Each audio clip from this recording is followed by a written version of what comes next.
Bonjour et bienvenue, voici notre tour d'horizon économique, géopolitique et boursier. Nous sommes le mercredi 24 avril et pour comprendre comment tourne la planète finance et lorsqu'elle tourne comme un disque rayé, c'est sur la bourse au quotidien et nulle part ailleurs. Et l'épisode du jour s'intitulera « Si c'est gratuit, c'est que le produit, c'est vous ». Ouais, vous connaissez tous cet aphorisme. Quand on utilise un réseau social, quand on utilise un service en ligne, et que vous avez des capacités de stockage, de communication gratuite, c'est que le produit, c'est vous. Enfin, vos propres données personnelles. Quand on voit le marché qui grimpe tous les jours, enfin, nous en sommes maintenant au 9e jour de hausse consécutive à Paris. Nous en sommes à la 18e semaine de hausse depuis le 27 décembre dernier.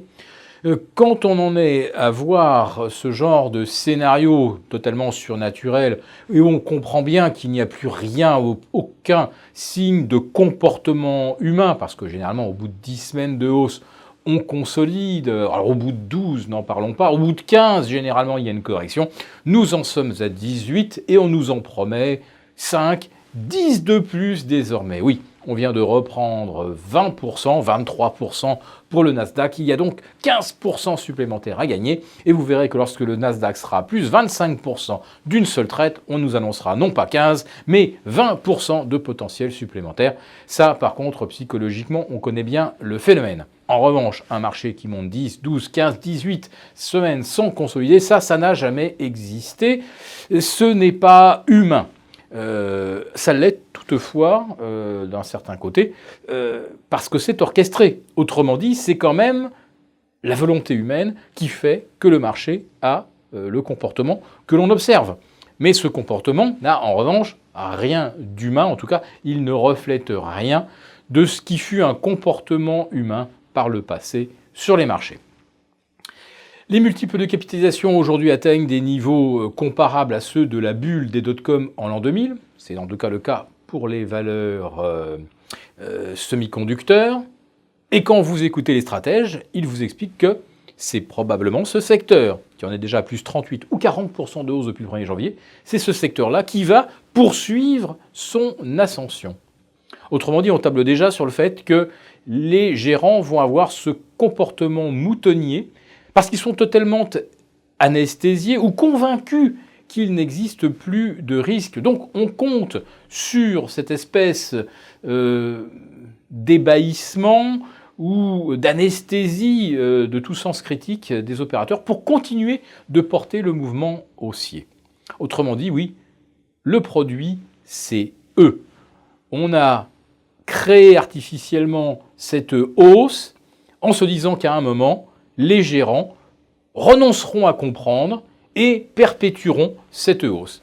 Et a priori, c'est bien le résultat que l'on recherche. Alors n'essayez pas de relier bien sûr ce rallye aux perspectives macroéconomiques, ni aux espérances de bénéfices ou de marge, puisque l'on voit bien que on a une contraction par rapport au premier trimestre 2018, c'était attendu, mais que surtout, si certaines entreprises continuent quand même de maintenir leur marge à un niveau élevé, elles le font toujours par le biais des buybacks, et ça, depuis 2 ans, c'est devenu le phénomène qui enterre tout le reste. Autrement dit, ne cherchez pas s'il y a vraiment eu une amélioration des marges, il y a eu amélioration du cash pour les entreprises. Et ensuite, il faut vraiment sortir la loupe, retraiter les chiffres pour voir dans quelle mesure les buybacks ont contribué à une apparente plus grande profitabilité des entreprises.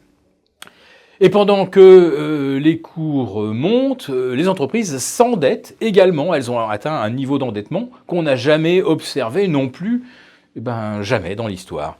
Autrement dit, nous sommes aujourd'hui dans une situation où jamais les dettes des États n'ont été aussi élevées, jamais les dettes des particuliers, des ménages n'ont été aussi élevées, les dettes des entreprises n'ont jamais été aussi élevées, et pourtant, la hausse se nourrit de tout cela.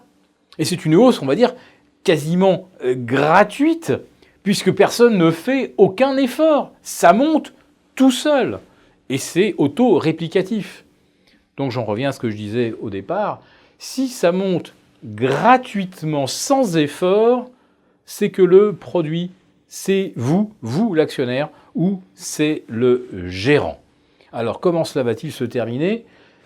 Difficile de le dire puisque nous n'avons pas d'exemple ni de précédent historique, mais ce que l'on peut en tout cas déjà anticiper, c'est qu'à un moment, tout le monde va se questionner, mais qu'est-ce que valent les actifs, actions, obligations, si d'un seul coup les banques centrales s'avèrent incapables de continuer donc à offrir les raisons de cette hausse qui est aujourd'hui devenue inexorable. En tout cas, chacun en est convaincu, c'est donc qu'il faut se méfier.